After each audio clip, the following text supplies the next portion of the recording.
The morning was quiet in Seoul. The sun was rising slowly over the tall buildings, and people were walking to work like any other day. Children were going to school. Old men were sitting in parks. Coffee shops were full of tired workers. Nobody knew that this Tuesday would change everything. Dr. Minyu was sitting in his small office at the National Space Center. He was a thin man with glasses and messy hair. He had been watching the stars for 20 years, and he had never seen anything interesting. Just rocks, just empty space, just the same boring data every single day. But today, his computer made a sound he had never heard before. Minyu looked at the screen. His coffee cup stopped halfway to his mouth. The numbers on the screen made no sense. Something was moving toward Earth. Not one thing. 17 things. They were huge. They were fast. They were coming from outside the solar system. His hands started shaking. He checked the data again. Then one more time. The numbers did not change. He picked up his phone and called his boss. His voice was barely a whisper. "Sir, you need to come here right now. Something is coming." Within 1 hour, the news spread to every government on Earth. Within 2 hours, the United Nations called an emergency meeting. Within 3 hours, the whole world knew. The ships appeared in the sky just before noon. Captain Park was flying her jet over the Yellow Sea when she saw it. She was 34 years old, one of the best pilots in the Korean Air Force. She had flown in storms. She had flown in combat exercises. She had never been afraid of anything in the sky. But when she saw the ship, her heart stopped. It was bigger than anything she had ever seen. It was dark gray, shaped like a long knife, and it blocked out the sun. It hung in the air above Seoul like a mountain that had learned to float. Around it, smaller ships moved like fish around a whale. Her radio crackled. "All units do not engage. Repeat, do not engage. Maintain distance and observe." Kept her jet steady, but her hands were tight on the controls. She could see the ship clearly now. There were no windows, no lights, just smooth, cold metal that seemed to swallow the sunlight. "What is that thing?" her wingman asked over the radio. Did not answer, she did not know. All around the world the same scene was happening. Ships appeared over New York, over London, over Tokyo, over Beijing. 17 ships, each one larger than any building ever made by humans. They just hung there in the sky, silent and waiting. General Shin stood in the command center under the blue house. He was 60 years old with gray hair and a face like stone. He had fought in wars. He had seen death, but nothing had prepared him for this. Screens covered every wall. Each screen showed a different city. Each city had a ship above it. "What do we know?" he asked. A young officer answered. "Nothing, sir. They are not responding to any communication. Radio, laser, light signals, nothing." Stared at the largest screen. It showed the ship above Seoul, his city, his home. "Then we wait," he said, "and we prepare for the worst." The waiting lasted 6 hours. 6 hours of silence. 6 hours of fear. People hid in their homes. Stores closed, streets became empty. The whole world held its breath. Then the message came. It started on every radio, every television, every phone, every computer. A voice spoke in perfect Korean, in perfect English, in perfect Chinese.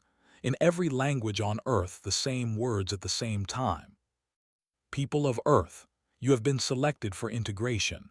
Resistance is illogical. Prepare for processing." The voice was calm. It was cold. It had no feeling in it at all. It sounded like a machine reading a shopping list. Minyu heard the message in his office. He felt sick. Integration. Processing. The words sounded clean, but they felt dirty. They felt like death wearing nice clothes. Park heard the message in her jet. Her jaw tightened. She had been a soldier for 12 years. She knew what an invasion sounded like. This was an invasion. General heard the message in the command center. His old hands curled into fists, selected, as if Earth was a fruit to be picked from a tree. After the message ended, the ship started to move again. Small craft came out from their bellies, hundreds of them, thousands of them.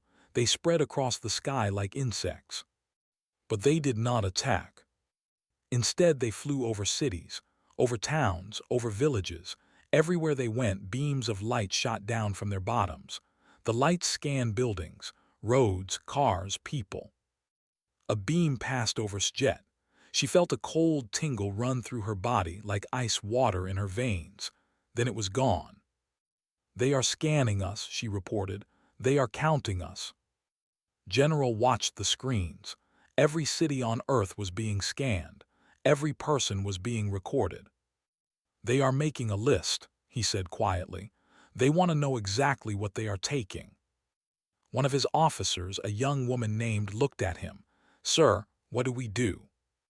Was silent for a long moment. Then he walked to a locked cabinet in the corner of the room.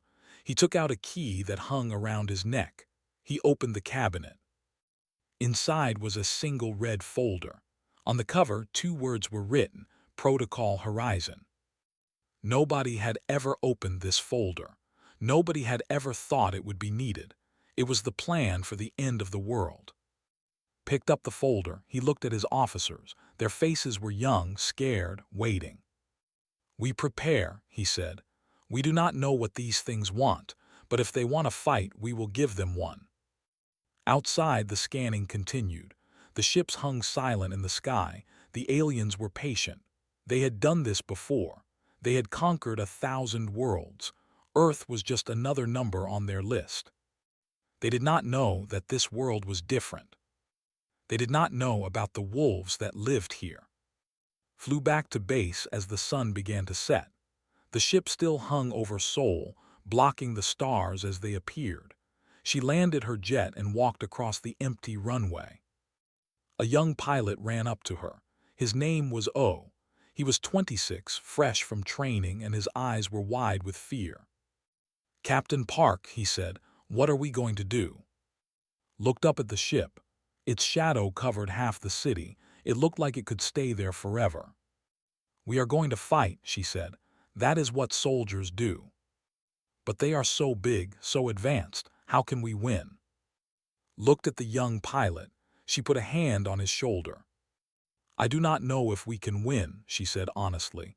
"But I know one thing. They came here expecting easy prey. They sent us a message telling us to prepare for processing. Like we are animals, like we are nothing." She turned back to the ship. "They made a mistake. Humans are not animals, and we do not go quietly." That night the world did not sleep. In every country, soldiers prepared. Scientists worked. Leaders planned. And ordinary people looked up at the sky with fear in their hearts but fire in their eyes. The invaders had arrived. But they had no idea what they had started. High Arbiter stood on the command deck of the Dominion of Order. He was tall, even for his kind. His skin was pale blue, smooth like polished stone. His eyes were black and empty, like holes in his face. He had lived for 3,000 years, and he had seen many worlds fall. Earth would be no different. Around him, screens showed images of the planet below. Blue oceans, green lands, white clouds, small cities made of stone and metal, primitive, weak, exactly what the Council had promised. "Report," said. His voice was deep and cold like wind through a cave. A smaller creature hurried forward. It was one of the soldiers of the Council. They were tall, covered in natural armor, with 4 arms and faces like insects. This one held a data tablet. "The scanning is complete, High Arbiter. Population 8 billion. Technology level early atomic. Threat assessment minimal." Nodded slowly. "As expected. Begin the integration at dawn. I want this world processed within 6 hours." "Yes, High Arbiter." The soldier left, turned back to the screens. 8 billion creatures, such a large number, but numbers meant nothing. He had conquered worlds with 10 times as many people. The key was always the same: fear. Once a species understood that resistance was useless, they stopped fighting. They accepted their fate. They became resources for the Council. Humans would be the same. Far away, in a chamber that existed in no physical place, the Galactic Council was meeting. 4,000 species, 4,000 worlds, all connected by technology that bent space and time. Emissary watched the meeting from his station. He was young for his kind, only 500 years old. His skin was silver and his eyes glowed soft green. Unlike he felt things. He wondered about things. This made him strange among his people. The council's speaker was addressing the assembly. Integration of Earth has begun. High Arbiter reports that the operation will be complete by tomorrow. Voices echoed through the chamber. Agreement, approval. Earth was just another world, just another resource to be taken. But was looking at something else. He had pulled up the council's profile on humans. The document was old, written 200 of their years ago. The profile said humans used combustion vehicles that burned liquid fuel. It said they fought with projectile weapons that threw small pieces of metal. It said they had no space travel beyond their own moon. Frowned, he looked at the current scan data from Fleet. The data showed something different. Humans had machines that could fly without wings. They had weapons that used directed energy. They had satellites covering their entire planet. "Excuse me," said Standing. His voice was soft, but the chamber fell silent. Emissaries rarely spoke. "I have reviewed the species profile for humans. It appears to be outdated. Current scans show significant technological advancement beyond what was recorded." The speaker made a dismissive gesture. "The profile was compiled by council scientists. It is accurate. With respect, the data does not match. The humans have developed faster than predicted." His voice cut in through the connection. The High Arbiter was listening. "Emissary, I have conquered 147 worlds. I have seen species far more advanced than these humans. Their technology is still primitive. Their bodies are weak. They live for less than 100 years. They are not a threat." Hesitated. "I understand, High Arbiter, but perhaps caution would be wise. We know very little about their behavior, their psychology." "Their psychology is irrelevant," said. "All species respond to overwhelming force the same way. They submit. The humans will submit." The council murmured agreement, sat down slowly. He looked at the human profile again. Something about it bothered him, something he could not name. On Earth, a different kind of meeting was happening. Jian sat in a dark room filled with computers. She was 32 years old, slim, with short hair and tired eyes. She worked for the National Intelligence Service, and she was one of the best linguists in Korea, maybe in the world. For 6 hours, she had been listening to the aliens. Their communication signals were complex. They used frequencies that human technology could barely detect, but was patient. She was clever, and slowly, piece by piece, she was breaking their code. Her screen showed a fragment of translated text. She read it out loud. "Species human, classification class 7 primitive, integration difficulty minimal, estimated time to full compliance 6 hours." Stared at the words, 6 hours. They thought Earth would fall in 6 hours. They thought humans were primitive. She kept working. More fragments appeared. She found something that made her blood run cold.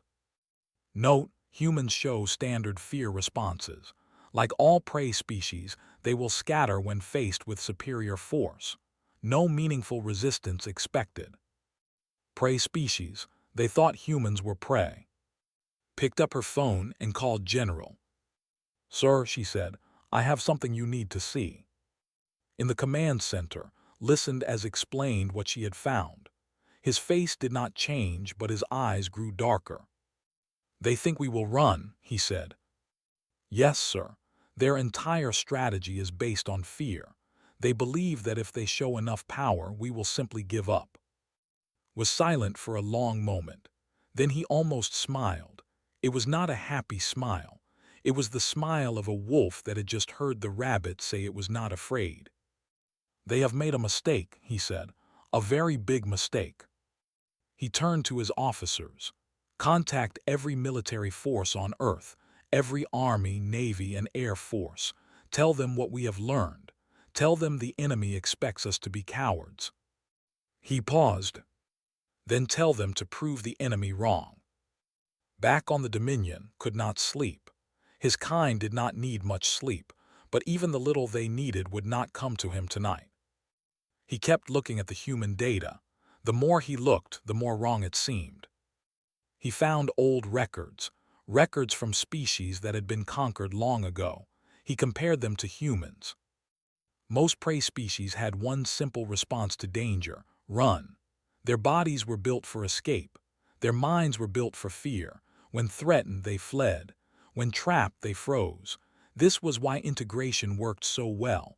Show enough force and prey would stop fighting. But humans were different. Their bodies had strange features, large muscles for their size, eyes that faced forward like hunters, not sideways like prey, hearts that could pump adrenaline for hours, not minutes. Found an old report, written by a scientist who had studied humans from a distance, centuries ago. One line stood out. Note, humans are persistent predators. They hunt by chasing prey until it collapses from exhaustion. They do not stop. Recommend further study. But there had been no further study.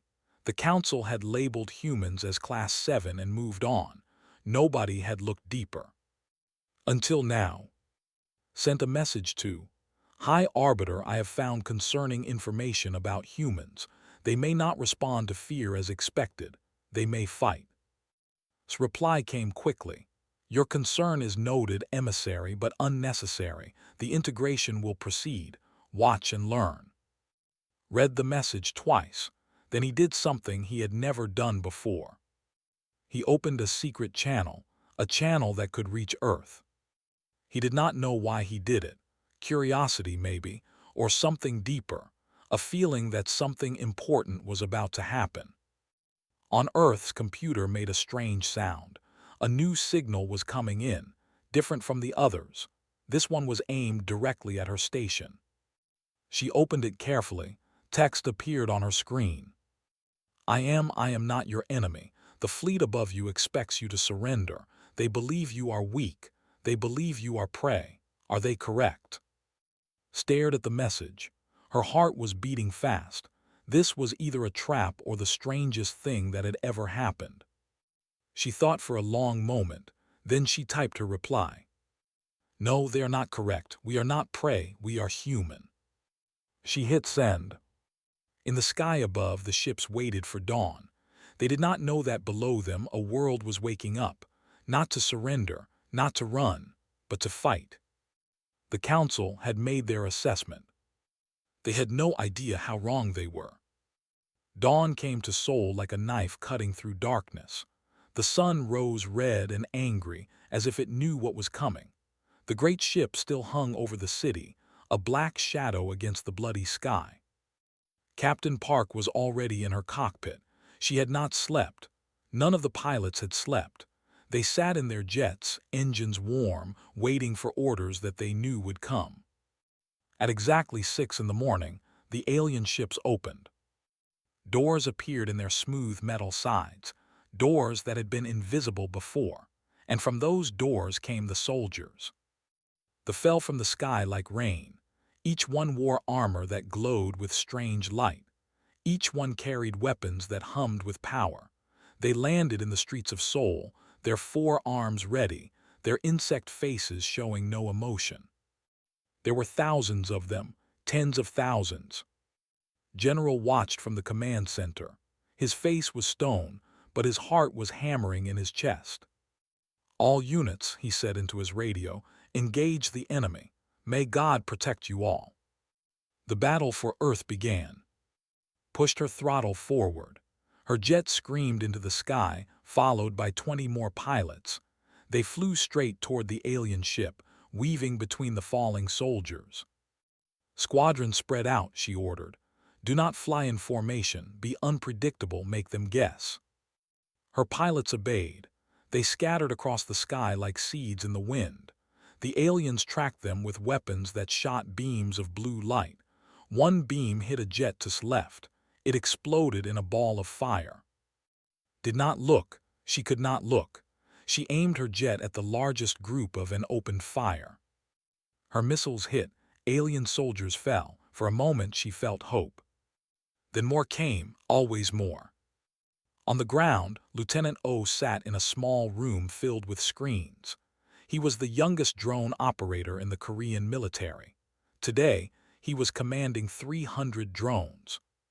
The drones were small, cheap, built for watching, not fighting, but had an idea.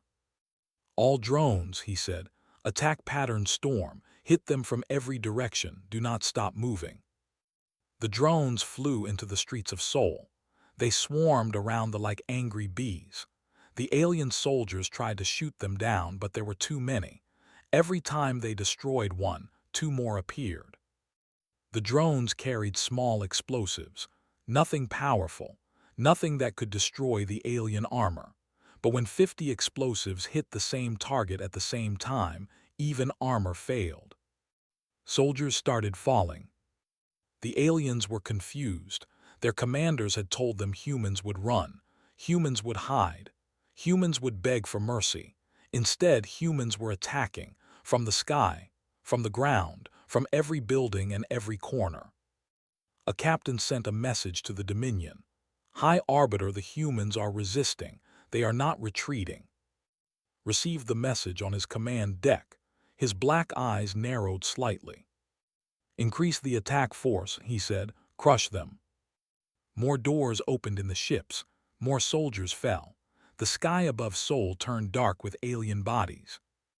Doctor was not a soldier. She was a bioengineer, a scientist who studied how living things worked. She had spent her life in quiet labs, far from danger. Today, her lab was a hospital basement, and the danger was everywhere. Wounded soldiers were brought to her. Korean soldiers, American soldiers, Chinese soldiers, all the nations of Earth were fighting together now, and they were losing. But notice something strange.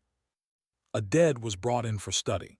It had been killed by a Korean soldier who had shot it 17 times. Examined the body carefully. It was strong, its armor was hard, its muscles were powerful, but its biology was strange. It had very little adrenaline in its system. Its heart was slow even for its size. Compared the data to human data. Then she compared it again. Then she sat back in her chair and whispered, "My God." She called General immediately. "Sir, I have found something important. The aliens, their bodies are not like ours. They have almost no adrenaline. Their stress responses are minimal. They are stronger than us, but they cannot push themselves. They cannot fight through pain. They cannot keep going when their bodies tell them to stop." Listened carefully, and humans. Humans have more adrenaline than almost any species we have recorded. Our bodies are built to fight through pain, to ignore exhaustion, to keep going when we should have collapsed long ago. There was silence on the line. "You are saying," said slowly, "that we can outlast them." "I am saying more than that, sir. I examined the blood. Human adrenaline, when it enters their system, acts like a poison. It disrupts their nervous system. It causes them to freeze." Understood immediately. "Can you weaponize it?" "I am already working on it, sir. Give me 6 hours." "You have 3. In the streets of Seoul, the battle continued. The pushed forward. Humans pushed back. Buildings fell. Streets burned, but the humans did not run. A commander found a group of civilians hiding in a subway station. He expected them to scream, to beg. Instead, an old woman threw a bottle of burning gasoline at his face. In London, a teenage boy drove a truck full of explosives into an alien patrol. In Tokyo, factory workers built weapons from spare parts and fought alongside soldiers. In New York, firefighters used their hoses to spray water on alien sensors, blinding them long enough for soldiers to attack. Everywhere the aliens went, humans fought back, not just soldiers. Everyone, old and young, strong and weak. They fought with guns, with knives, with their bare hands. On the Dominion watched the battle data with growing confusion. His forces were winning. They were destroying human weapons, killing human soldiers, but the humans did not stop. "High Arbiter," an officer reported, "we have lost 400 soldiers." 400's voice was sharp, against primitives. "Yes, sir, they are not fighting like prey, they are fighting like—" The officer hesitated. "Like what?" "Like they do not care if they die, like death does not matter to them." Stared at the screens. He had seen this before once, a long time ago, a species that had fought until the very last one was dead. They had been destroyed, of course, but they had taken many with them. He had thought humans were different. The profile said they were prey. The profile was wrong. In the sky above Seoul, Park was running out of missiles. Half her squadron was dead. Her jet was damaged, leaking fuel and smoke. A normal pilot would have retreated. A normal pilot would have landed.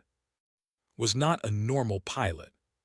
She saw a transport ship, carrying hundreds of soldiers toward the ground. She saw its weak point, a small gap in its armor where the door opened. She aimed her jet. Her wingman's older brother spoke over the radio. "What are you doing?" "My job," she said. She flew straight at the transport. At the last moment, she fired her last missile into the gap and pulled up hard. The missile exploded inside the ship. The ship fell, crashing into an empty field, killing every soldier inside. Jet spun out of control.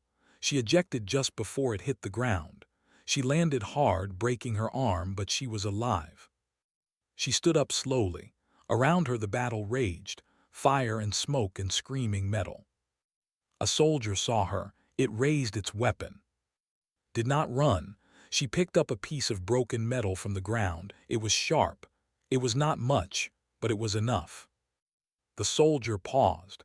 It had seen many species surrender. It had never seen one of them smile. Smiled. Then she attacked.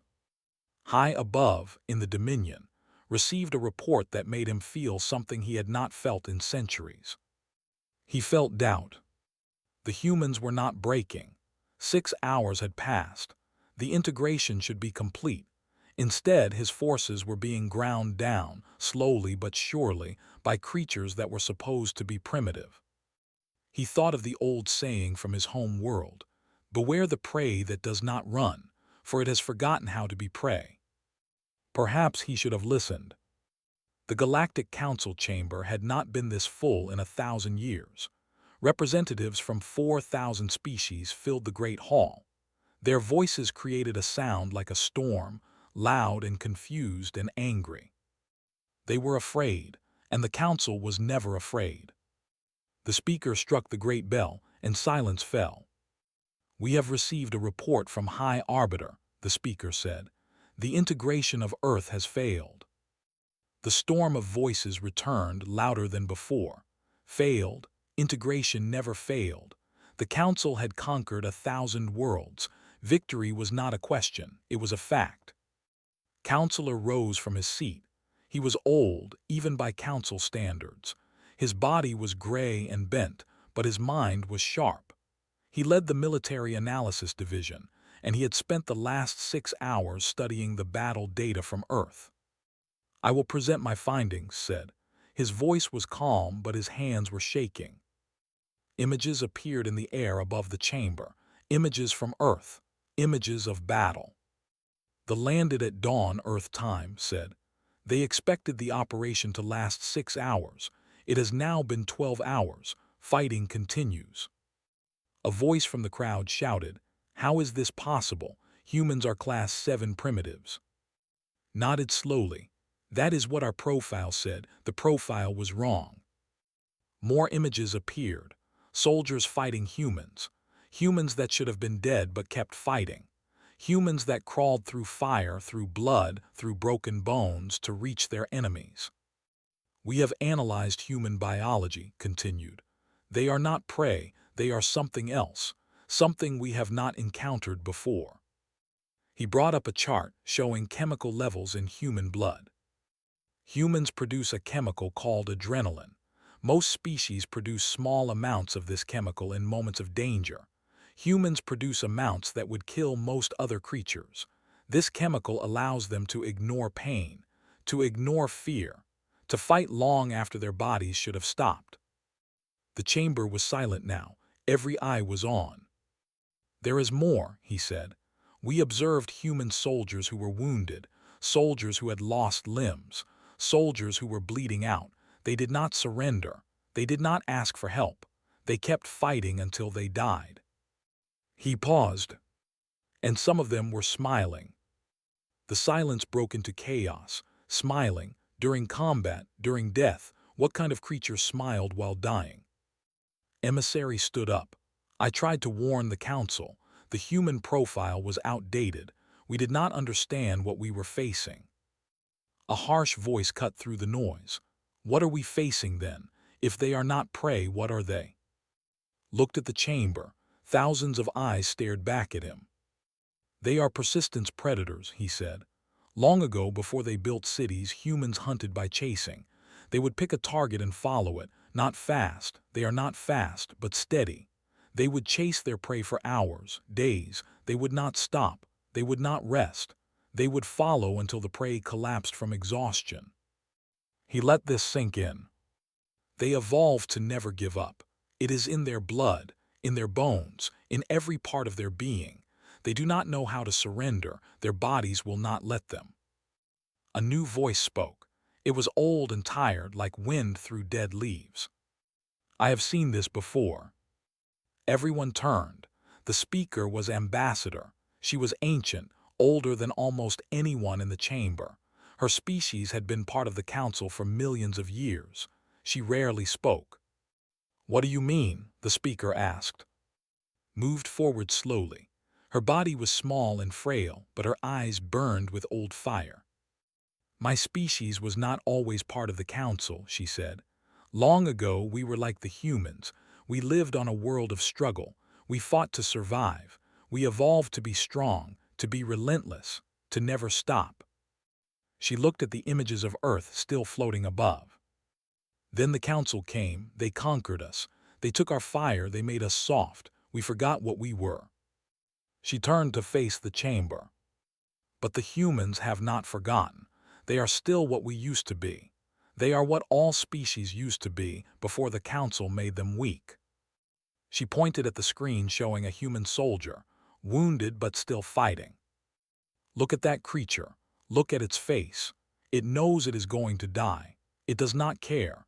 It will fight until its last breath, and it will take as many enemies with it as possible. Not because it has to, because that is what it is." The chamber was completely silent. "You cannot defeat that," said.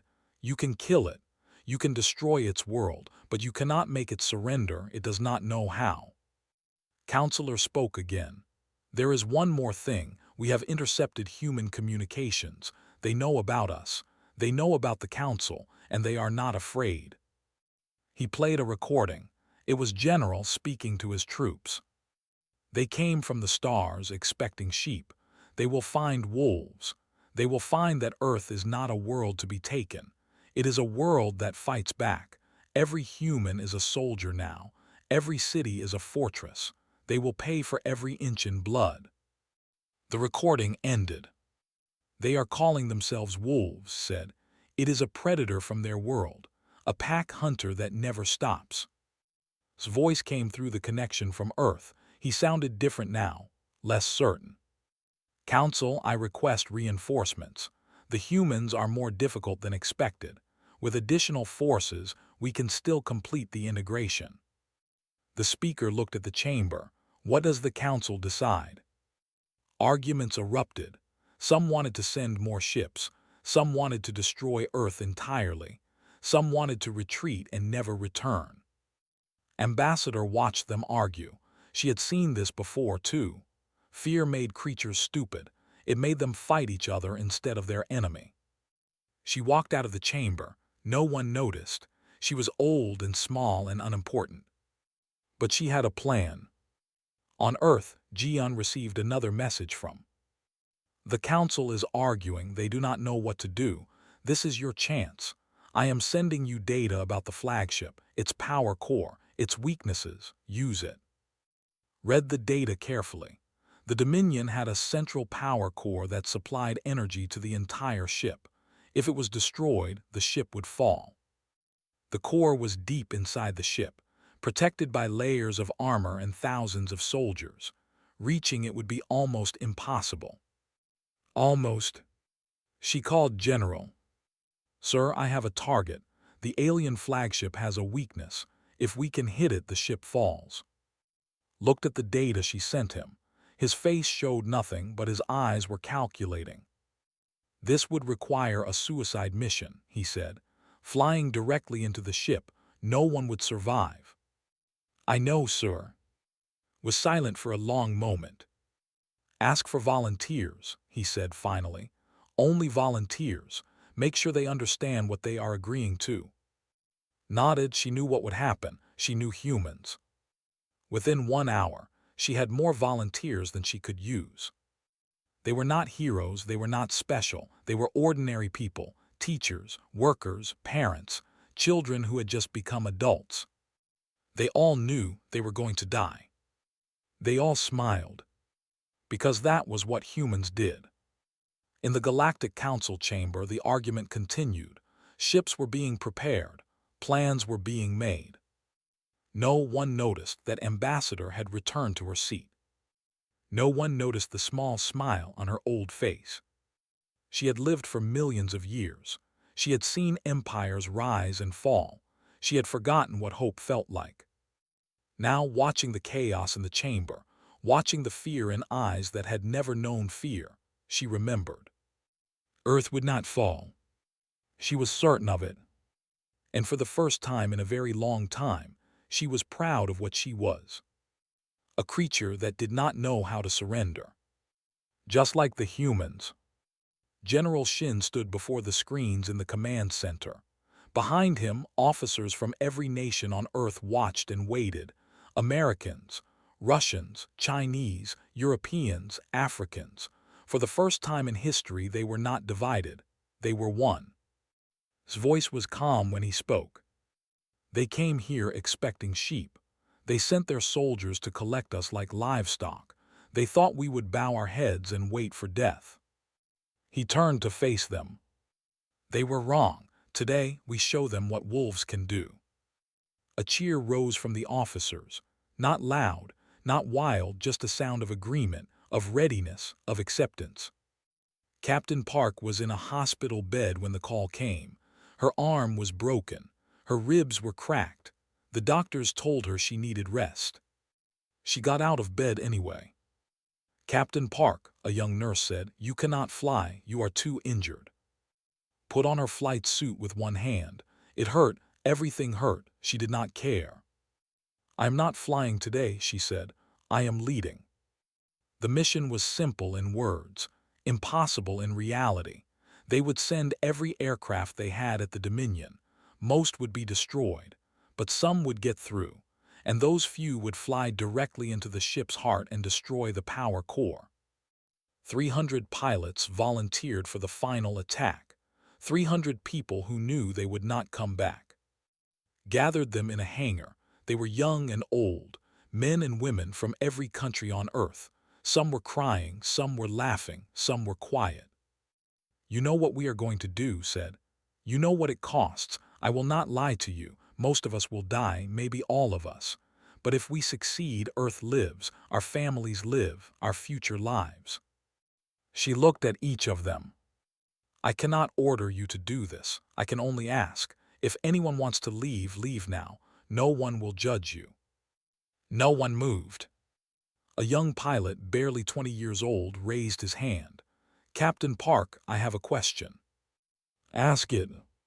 "Will it hurt?" Looked at him. He was so young. He should be in school. He should be worried about exams and girls and what to eat for lunch. Instead, he was about to die. "Yes," she said honestly. "It will hurt, but not for long." The young pilot nodded. "Okay, I can handle pain."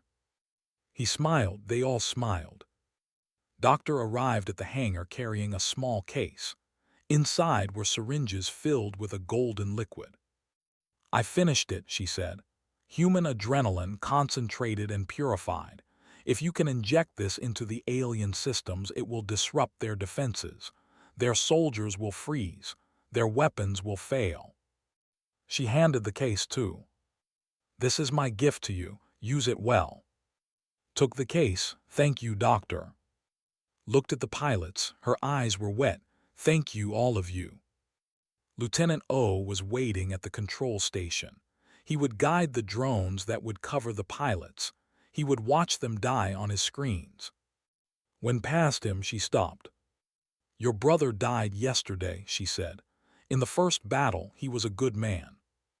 Nodded, his face was tight with grief. "He was." "You do not have to do this. You can rest, mourn." Looked at her. "My brother died fighting. I will honor him by finishing what he started." Put her good hand on his shoulder. "Then fight well, Lieutenant." "You too, Captain." The attack began at sunset. 300 aircraft rose into the sky. Above them, the Dominion hung like a monster, blocking the stars. Alien weapons started firing. Blue beams cut through the air. Aircraft exploded. Pilots died. But the rest kept flying. Sent his drones ahead. 10,000 small machines swarming like insects. They blocked sensors. They confused targeting systems. They gave the pilots precious seconds. 50 aircraft fell, then 100, then 150. But the rest kept flying. On the Dominion watched the attack with cold eyes. The humans were brave. He could admit that, but bravery was not enough. His ship was too strong. His soldiers were too many. Then his officer spoke. "High Arbiter, the human aircraft are not turning back. They are flying directly at us." Frowned. "That is suicide." "Yes, sir, they know." For the first time felt something strange in his chest. Not fear exactly, but something close to it. He had conquered many worlds. He had seen many species fight, but he had never seen one fly straight into death with smiles on their faces. "Increase defensive fire," he ordered. "Stop them." But the humans did not stop. His aircraft was damaged. One engine was dead. Smoke filled her cockpit. She could barely see. She could barely breathe. She kept flying. Ahead, she could see the Dominion's hull. Massive doors were opening, releasing more soldiers. But she was not aiming for the doors. She was aiming for a small gap, barely visible, where the power core connected to the outer systems. Her radio crackled. "Captain Park, you are too close. You will not survive the blast." "I know," she said. "Captain, tell my mother I love her. Tell my father I am sorry I missed his birthday." She cut the radio. Around her, the last of her pilots were falling. Only 12 remained. They flew in tight formation, protecting each other, moving as one. Then 10, then 8, then 5.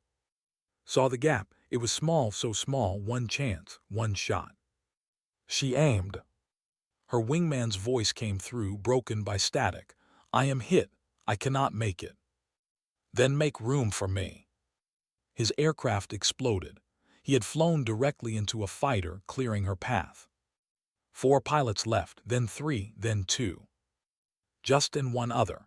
A young woman named, who had joined the Air Force only 6 months ago. Captain said, "I am with you."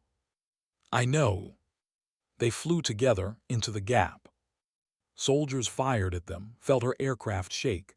She felt pain in her chest. She did not stop. The power core appeared before her. It was huge, glowing with blue energy, beautiful and terrible. She armed her weapons.